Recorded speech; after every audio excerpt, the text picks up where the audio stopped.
키이우 북서쪽에서 돈자된 64km 행렬이 거대한 공동묘지가 됐을지도 모른다는 미국의 분석이 등장했습니다. 지난 2월 28일에 처음 관측된 이 행렬로 여러 전문가들이 입을 모아 곧 키이우가 함락될 것이라고 예측했는데요. 그런데 예상과 달리 3월 5일까지 불과 180m를 진격한 이들은 흐스토멜 공항 인근에서 완전히 멈춰서고 말았습니다. 미 정보당국의 분석에 따르면 전방병력의 연료와 식량이 떨어지면서 교통이 마비됐다고 하는데요. 또한 양측면이 늪지이다 보니 오고 가도 못하는 처지가 됐다는 것입니다. 이 증거로 위성사진에 나타난 상당수 장병들이 숲으로 들어가 야영을 하거나 차갑게 얼어붙은 기갑장비 안에서 천천히 말라가고 있음이 증명됐는데요. 미 국방부와 영국 국방부는 수일만 이 상태가 더 지속될 경우 64km에 걸친 대규모 공격부대가 전원 동사하는 충격적인 참사가 일어날 수 있다고 분석 중입니다.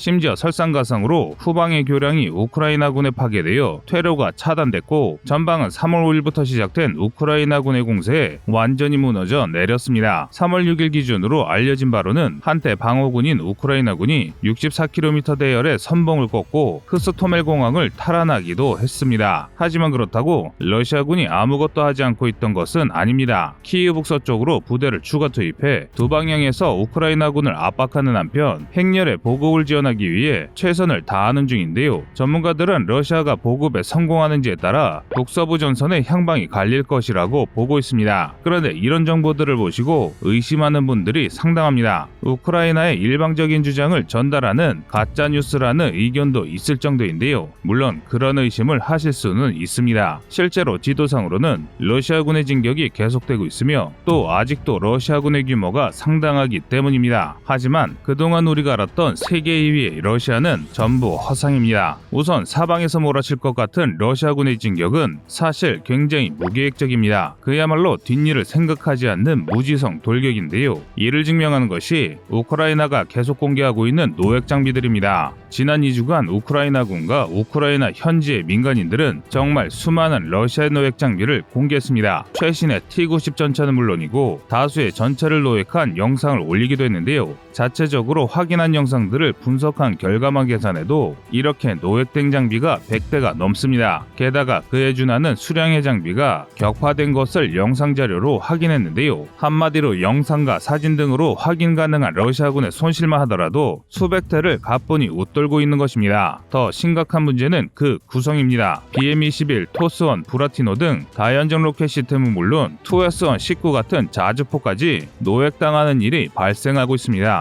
이는 무리한 진격으로 최후 방제된 포병 전력까지 우크라이나군의 공격에 고스란히 노출됐음을 의미합니다. 뿐만 아니라 한두 대 단위로 노획되거나 파괴되는 영상이 많다는 것은 러시아군의 무리한 진격을 지휘 통제가 감당하지 못해 부대가 와해됐다는 증거입니다. 사실 러시아는 수미, 하르키우 등 대형 보급 기지이자 교통요지인 핵심 도시들을 점령하지 못한 상태에서 도래 의존에 무리한 기동을 펼치면서 후방의 안전을 살피지 않고 무리한 진격만 감행했습니다. 특히 하르키우의 저항은 정말 엄청난데요. 하르키우 수비군의 역습에 도시를 포위하던 러시아 144단이 전멸하는 일이 생기기도 했습니다. 하지만 그렇다고 러시아군이 당장 전멸하는 것은 아닙니다. 아직도 러시아군의 수는 막대합니다. 전방 도시를 서둘러 함락한 뒤 보급에 성공한다면 얼마 안가 우크라이나를 점령할 수 있는 수준인데요. 3월 7일 현재 러시아군은 쉼없는 증언을 바탕으로 모든 전선에서 공세를 유지하고 있습니다. 그 중에서도 키이우 동부와 오데사가 새로운 격전지로 주목받고 있습니다. 러시아의 계속된 참패로 러시아가 주변국들에게 협박을 하기 시작했습니다. 즉 미국을 중심으로 하는 나토가 우크라이나의 전투기 지원을 구체화하는 과정에서 러시아의 자구책 마련으로 나왔다는 게 군 전문가들의 분석입니다. 폴란드가 미군의 F-16을 지원받고 자신들의 미구-29를 지원하는 과정에서 러시아 측에서는 이 과정 역시 공격 목적의 출격으로 인식하고 있기 때문인데요. 이어 별개로 러시아는 우크라이나의 반격에 참패하면서 멈춰섰던 러시아군이 증원된 병력을 바탕으로 대공세를 시작했습니다. 핵심은 가장 많은 기갑부대가 밀집한 키이우 방면인데요. 키이우 북서쪽에서 추가 증원된 러시아 대대전투단이 돈자된 병력을 구출하고 우크라이나 서부와 키이우의 교통망을 단절하기 위해 기동 중이라는 속보입니다. 또 드네프로 강 건너편이 키이우 동쪽에서는 수미와 하르키우를 위한 러시아 기갑부대가 키이우 동안의 중소도시인 브로바리로 집결 중인데요. 두 방향의 공세가 모두 성공한다면 키이우는 러시아에 완전히 포위됩니다. 이렇게 되면 후방이 차단된 동부의 우크라이나군은 마리우폴, 수미 등 동부 핵심 지역의 방어를 포기하고 두네프로강 서안까지 후퇴해야 하는데요. 하지만 전문가들은 이 공세가 과연 성공할 수 있을지 의문을 표하고 있습니다. 특히 키이우 동부의 공세는 무조건 실패할 수밖에 없다고 분석 중인데요. 그도 그럴 것이 브로바리 서쪽으로 진격하기 위해서는 엄청난 규모의 산림지대와 키이우 동안의 초대형 시가지를 점령해야 합니다. 게다가 키이우 본 시가지를 점령하려면 완전히 노출된 평야지대에서 우크라이나군의 정밀 포격을 견디며 도하 작전을 진행해야 합니다. 통상적으로 이런 공격에 성공하기 위해서는 아무리 짧아도 수개월이 필요합니다. 그만큼 준비가 철저해야 합니다. 또 공군의 지원이 있다면 사정이 달라지겠지만 러시아 공군은 굉장히 무력한 상태이며 우크라이나 방공망은 러시아로부터 노획한 장비를 통해 꾸준히 강화되고 있습니다. 수직 발사관을 탑재한 지대공 무기체계인 9K330 토르는 물론 최신형 지대공 미사일인 판치르 S1까지 정말 많은 장비가 우크라이나군에 노획됐습니다. 지금 당장이야 작동하지 않겠지만 전쟁이 장기화되면 이 무기들은 러시아 공군을 위협할 수 있는 상황입니다. 그런데 더 큰 문제가 있습니다. 바로 후방의 불안입니다. 지난 주말 동안 하르키우와 수미 지역의 우크라이나 수비군이 기습적으로 역습을 시도해 러시아군의 포위망을 붕괴시키고 러시아의 후방 부대를 한 차례 괴멸시켰습니다. 이 정도면 자칫 잘못하다가는 역으로 우크라이나군의 포위에 섬멸될 수도 있는 수준입니다. 심지어 그럴 조짐도 보이고 있는데요. 러시아군의 보급 역량이 한계에 달했다는 증거 영상이 등장했습니다. 이 영상은 최근 우크라이나 전쟁을 위해 징발된 민수 차량들인데요. 우크라이나군의 호송대 공격에 군용 트럭이 너무 많이 파괴되어 부족분을 공급하기 위해 민수 차량을 징발한 것으로 보입니다. 실제로 전쟁 내내 러시아군은 우크라이나군의 포격에 큰 피해를 입고 있습니다. 정말 소름 끼칠 정도로 정확한 포격인데요. 우크라이나군이 러시아군의 기동에 맞춰 미리 확인해둔 좌표로 정밀 포격하는 것이기 때문입니다. 이렇게 정확한 타격을 줄 수 있는 이유는 각종 감시 정찰 자산은 물론 도로 주변 민가의 CCTV까지 이용하고 있기 때문입니다. 후방이 이 지경이니 러시아군의 공세가 성공하기 어려워 보이는 것은 당연합니다. 그런데 일각에서는 키이우에 대한 공세는 기만에 지나지 않으며 실제 러시아군의 주공은 남부라는 주장이 있습니다. 하지만 이는 불가능한 일입니다. 오데사 점령은 지금의 러시아군이 할 수 없는 일이기 때문인데요. 이유는 간단합니다. 러시아는 그럴 전력이 없습니다. 현재 러시아 흑해함대는 다수의 상륙함을 보유하고 있으나 대다수가 해안에 접근해 상륙용 램프를 열어야 하는 구형 전차 상륙함 LST입니다. 이런 구조의 상륙함은 속도가 느려서 표적이나 마찬가지이고 상륙하는 병력이 고스란히 노출되기 때문에 상륙 거점이 반드시 필요합니다. 그런데 오데사 서쪽은 상륙하더라도 기동이 불가능한 습지이고 오데사 동쪽은 미콜라이우를 비롯한 시가지의 보호를 받고 있습니다. 게다가 오데사, 미콜라이우에는 해군을 중심으로 우크라이나 남부군의 주력이 결집해 있으며 오데사 주민들의 방어 준비도 철저합니다. 이렇게 적이 올 걸 미리 알고 있는 해안 거점에 상륙을 시도하는 것은 자살행위나 마찬가지입니다. 심지어 상륙을 도와야 할 지상부대는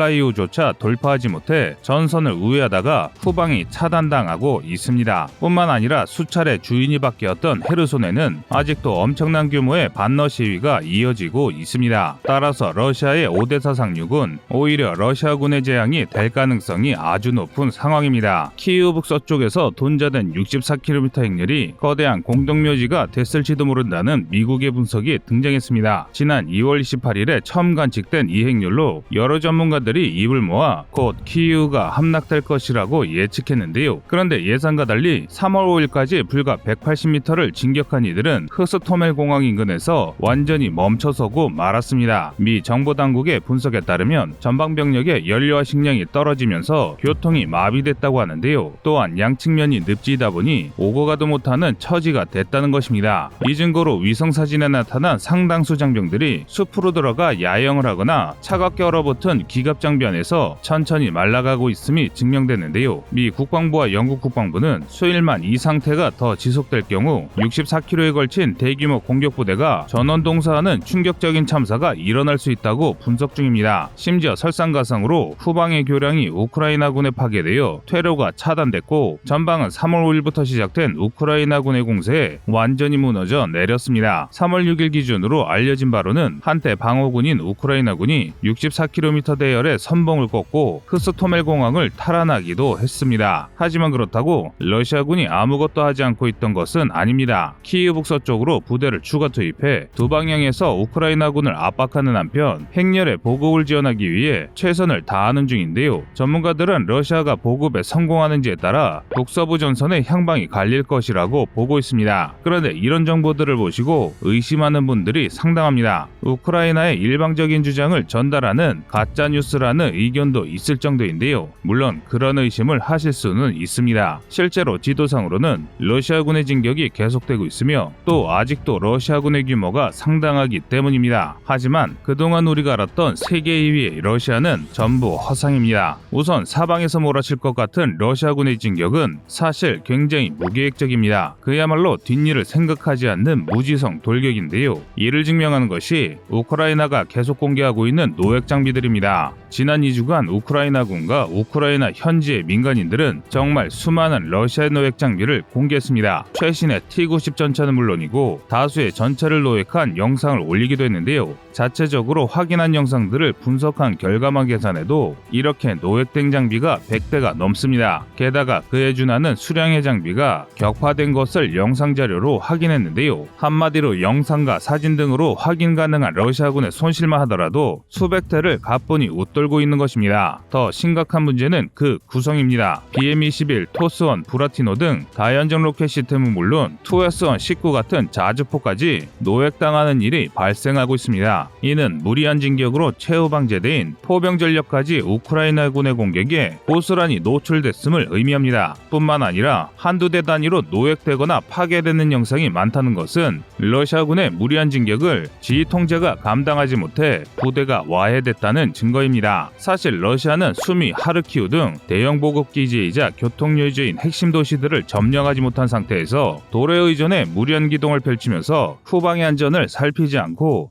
무리한 진격만 감행했습니다. 특히 하르키우의 저항은 정말 엄청난데요. 하르키우 수비군의 역습에 도시를 포위하던 러시아 144단이 전멸하는 일이 생기기도 했습니다. 하지만 그렇다고 러시아군이 당장 전멸하는 것은 아닙니다. 아직도 러시아군의 수는 막대합니다. 전방 도시를 서둘러 함락한 뒤 보급에 성공한다면 얼마 안가 우크라이나를 점령할 수 있는 수준인데요. 3월 7일 현재 러시아군은 쉼없는 증언을 바탕으로 모든 전선에서 공세를 유지하고 있습니다. 그 중에서도 키이우 동부와 오데사가 새로운 격전지로 주목받고 있습니다. 이상 거리투브였습니다.